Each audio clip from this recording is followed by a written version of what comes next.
o Flamengo está atrás de um atacante central no mercado. E o scout analisou o nome do Marcos Leonardo e também do Richarlison. No seu estilo de jogo, para o seu time, você acha que o Richarlison se encaixa mais que o Marcos Leonardo? Essa é uma pergunta para o nosso diretor de futebol. Contratação, eu sou o treinador, o jogador que coloquem na minha mão, eu tenho que fazer render e fazer o time funcionar. É simples assim. As contratações, claro que todos opinamos e dou opinião, mas o clube decide porque, repetindo, o treinador tem... O jogador que vem com muitos anos de contrato e o treinador, às vezes, não fica, né, tanto tempo como os jogadores. Então, obviamente que o clube é responsável pela montagem do elenco e eu sou responsável por fazer esses jogadores performarem. Primeiro, sobre a performance, como eu falei, os jogadores, para mim é muito importante ver comportamentos no campo, para os jogadores é muito importante recuperar sensações. O Pedro, por exemplo, ver o gol novamente, estar perto da área, ter conexões, essa química entre os companheiros que jogam com ele, que eles se procurem. Por isso é tão importante esses jogos de pré-temporada, para que dê sensações para os jogadores, também guia para nós da comissão para poder corrigir erros e conectar essas conexões que se formam dentro do campo.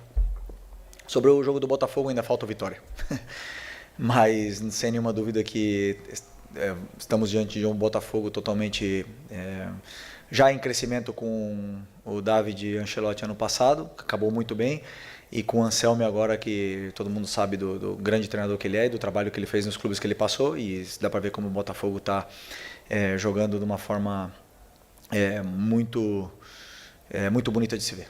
O próximo compromisso do Flamengo, as duas últimas vezes que o Flamengo jogou no Barradão contra o Vitória, o Flamengo venceu, mas não foi um jogo tão fácil, né? Foi um jogo decidido nos últimos minutos, 24 gol do Carlinhos, e ano passado gol do Bruno Henrique. Como é que você projeta essa partida que acaba se tornando um duelo importante para o Flamengo por conta da estreia no Campeonato Brasileiro, e o Vitória é um time que vem numa crescente no Campeonato Estadual? Como é que você projeta esse duelo? Obrigado. Todos os jogos são difíceis, nunca, jamais no campeonato nacional você vai achando que vai ser um jogo fácil. Ao contrário, sabemos da dificuldade que é jogar no estádio do Vitória, no Barradão. Sabemos a dificuldade que é jogar contra o time do Vitória.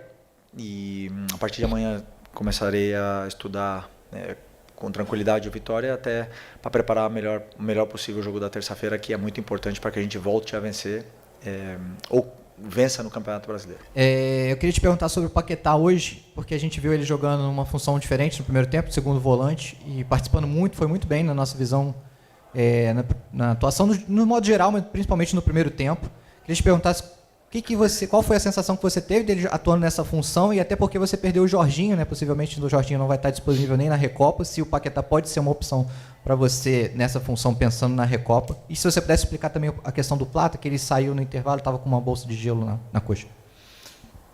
Relatou dores na perna, o Plata relatou dores na perna e, por precaução, substituímos ele para não correr riscos.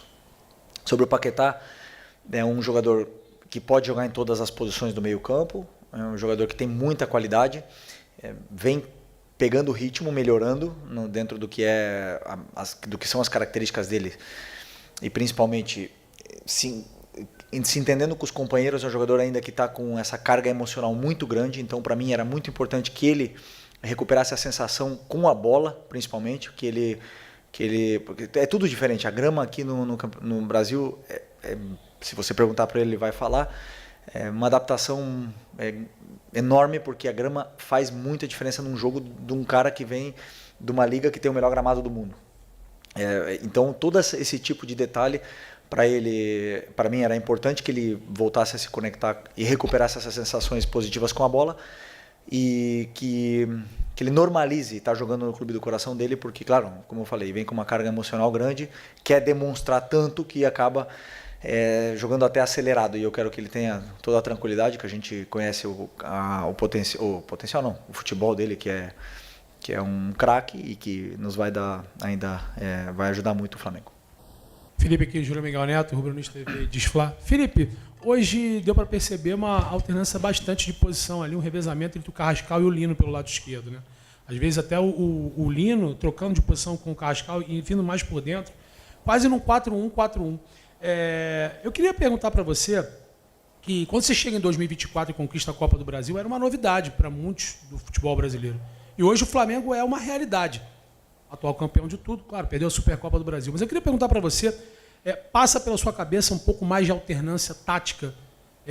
Você joga muito com 2 jogadores pelos lados. E hoje a gente viu muito essa inversão, por exemplo, pelo lado esquerdo. De ter 2 meias, de ter os jogadores aproximando mais do Pedro, e coincidência ou não, foi um 7-1, né? Você acha que é necessária essa alternância de parte tática em alguns momentos? Bom, se você analisar, temos um analista aqui que pode te explicar com tranquilidade as variações táticas que fizemos desde 2024 até agora. Com as mesmas peças, muitas vezes variamos inúmeras vezes de sistema durante o jogo. Só que, claro, por estar muitas vezes os mesmos jogadores, parece que o treinador não varia nada, mas eu não quero descobrir nada e dar pistas para os meus adversários, para os treinadores adversários aqui, do que eu faço. Mas se você analisar minuciosamente as trocas de posições que aconteceram com a Arrascaeta, com todos, ou mesmo na final da Libertadores, as coisas, você vai ver que existe muita variação tática e simplesmente não olha para o nome dos jogadores e vê um sistema engessado. Então, claro que o sistema, o elenco do Flamengo está montado de uma forma que me permite jogar mais num sistema determinado. Por quê? Porque nós não temos especialistas, dribladores, pontas direita para jogar aberto. Nós temos 5 volantes, com a qual eu tenho que adaptar os jogadores para que eu possa explorar as melhores características deles. E não é à toa que, por exemplo, a Arrascaeta fez a melhor temporada da vida com um time, um modelo muito montado para dar o máximo de tempo e espaço para o jogador determinante, que é o Arrasca. Então, assim, as variações táticas que acontecem durante o jogo, eu não venho aqui explicar, mas temos aí muitos que podem ajudar ao torcedor a entender as variações, para não dizer que o treinador tem um sistema, né? Desculpa me alongar muito, mas poderia fazer 3 zagueiros, botar 3-4-3 e tudo mais, poderia fazer um monte de coisas, mas essa equipe com esse modelo e com esse sistema foi campeão de tudo. Corrigir, melhorar individualmente cada peça e coletivamente para que o time possa voltar a performar com essa estrutura. Felipe, boa noite. Boa noite. Fábio Torres aqui, canal Deco SRN. Parabéns pela vitória. Felipe, hoje eu vi um Flamengo com muita movimentação. Também no setor defensivo, uma linha de 3 na hora de sair, jogando, né? O Ayrton Lucas não subiu tanto assim, né? Estava muitas vezes lá atrás para sair jogando a bola. Quando ele subia para fazer uma triangulação ali pela esquerda, com o Carrascal ou com o Samuel Lino, o Everton voltava, o Everton Araújo um pouquinho, né, para poder fechar ali. E na frente a movimentação constante dos extremos, né? Estavam invertendo de posição toda hora. O Samuel Lino, inclusive, fez um gol de centroavante, né? Pisando dentro da área, tendo mais conclusão. Isso se deve à questão do adversário hoje? Foi um plano de jogo para hoje ou você pretende implementar isso em outras partidas também? Essa movimentação não tão posicional assim, o jogo não tão preso. Mas eu sempre peço para que eles façam isso. E eles fazem isso desde que eu estou aqui. Muitas vezes varia, o Arrasca abre, não quero descobrir nada aqui, mas essas movimentações eu peço para que eles façam as trocas com os riscos que existem, né?